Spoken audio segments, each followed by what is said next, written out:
अभिनेत्री समंथा प्रभू सध्या ऑस्ट्रेलियात आहे। तिने नुकतीच सोशल मीडियावर एक पोस्ट शेअर केली। यामध्ये ऑस्ट्रेलियातील काही झलक दाखवून तिने चाहत्यांना आनंदित केले। तर आता नवीन कोणतं प्रोजेक्ट घेऊन समंथा येणार आहे याची उत्सुकता सगळ्यांनाच लागली।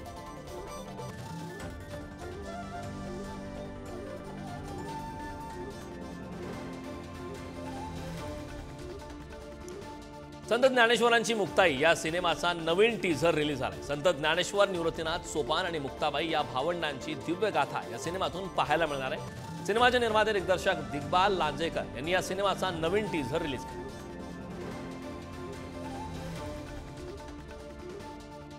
अभिनेता विजय वर्मा आणि तमन्ना भाटिया त्यांच्या ब्रेकअपमुळे काही दिवसांपासून चर्चेत आहेत। अभिनेता विजय वर्माने या नात्यावर आपले मत व्यक्त केले।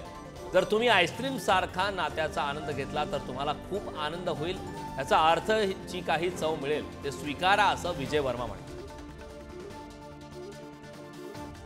बॉलिवूडची अभिनेत्री श्रद्धा कपूरने आलिशान लक्झरी लेक्सस कार खरेदी केली, ज्या कारची किंमत कोटींच्या घरात आहे। श्रद्धाला गाड्यांच्या असलेल्या वेडाची माहिती तिच्या चाहत्यांना आहे, तर तिच्या गाड्यांच्या ताफ्यात आणखी एक लक्झरी कार दाखल झाली।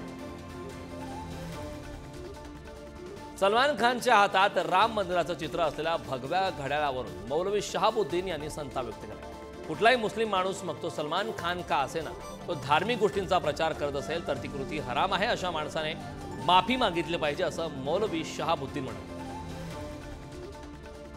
राजकुमार गुप्ता दिग्दर्शित अजय देवगणचा रेड 2 चित्रपट 1 मेला प्रदर्शित होणार आहे। रेड 2 मध्ये वाणी कपूर अजयच्या पत्नीच्या भूमिकेत दिसणार आहे। रेड चित्रपटाने बॉक्स ऑफिसवर 153 कोटी रुपयांची कमाई केली होती। आता रेड 2 कडे मात्र चाहत्यांचं लक्ष लागलं। श्रेयस तळपरे विरोधात उत्तर प्रदेशमध्ये फसवणूक प्रकरणी तक्रार दाखल करण्यात आली। पैसे दुप्पट करण्याच्या नावाखाली गावकऱ्यांची लाखो रुपयांची फसवणूक केल्याचा आरोप श्रेयसवर केलाय। त्याशिवाय इतर 14 जणांविरोधातही तक्रार दाखल करण्यात आली।